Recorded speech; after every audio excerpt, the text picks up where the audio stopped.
भगवान बलभद्र महाराज की मंच पर उपस्थित हम सभी के नेता जो कोयम्बटूर से चलकर यहाँ बलिया आए हैं, और जब मुझे पता चला कि दिन पे आ रहे हैं तो मैंने अटल जी से बात हुई तो मैंने कहा कि आप हमारे अतिथि हैं और हमारे देवभूमि बलिया जाने वाले हैं, तो हम लोग स्वागत के अगर हम लोग नहीं रहेंगे तो ये अच्छा नहीं लगेगा, इसलिए आपके स्वागत के लिए हम खुद ही चल रहे हैं बलिया। ऐसे हमारे अटल कुमार जायसवाल जी और उनके साथ, क्योंकि काफ़ी विलम्ब हो गया, उनके साथ उनकी पूरी टीम, जिसमें उनके साथ आशीष जी, श्री अखिलेश जी, डॉक्टर मनोज गुप्ता जी, रेखा जी, श्रीमती अनीता जी, नीतू जी, राखी जी, ऐसे सभी गणमान्य जो दीपक जी, ऐसे सारे गणमान्य जो लोग आए हैं, आप सभी का इस बलिया के धरती में स्वागत है, मैं अभिनंदन करता हूं। और यहाँ पे उपस्थित, मंच पे उपस्थित हम सभी के अभिभावक जिनका स्नेह हम लोग को मिलता रहता है, ऐसे सत्यनारायण गुप्ता जी, डॉक्टर धर्मात्मानंद जी, श्री प्रकाश जी, श्री केदारनाथ जी, श्री संजीव कुमार में काम कर रहा है।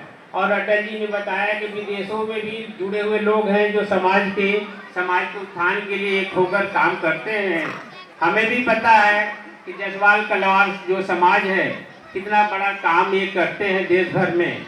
और आप लोगों से जुड़े हुए एक विश्वनाथ भगत जी हैं जो आपके संगठन के पहले अध्यक्ष रहे हैं, वो भी समाज, हम लोग जब देवघर जाते हैं बाबा धाम तो वो भी वहाँ पे इतना बड़ा समाज काम कर रहा है लोगों के व्यवस्था में और उनके देख रेख के लिए।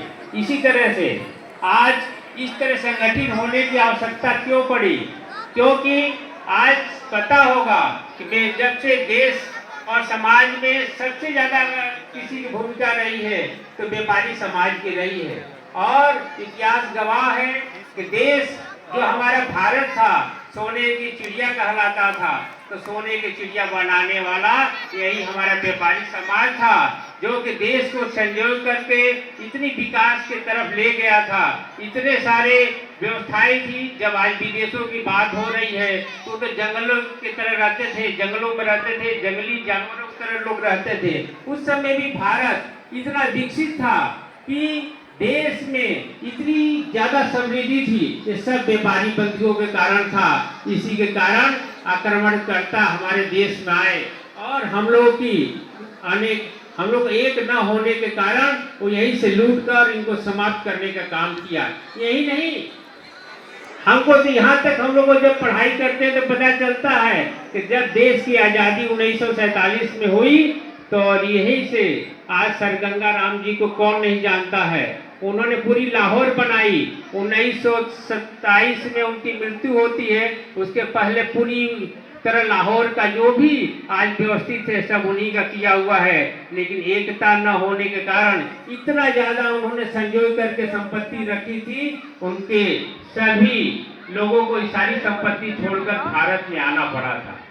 तो इसीलिए आज जो ये बात कर रहे थे पूर्व के जितने यहाँ पदाधिकारी रहे एक होने की, वास्तव में आज एकता की बहुत ही आवश्यक है, क्योंकि अभी काफी लोग अभी के समाज के लोग हैं। आज पता चलता है कि बांग्लादेश में पूरी संपत्ति छोड़कर बंटवारे के बाद देश में वापस आना पड़ा था और उनके पूरे पुरखों के किए हुए कमाई हुए संपत्ति को वहीं छोड़ना पड़ गया।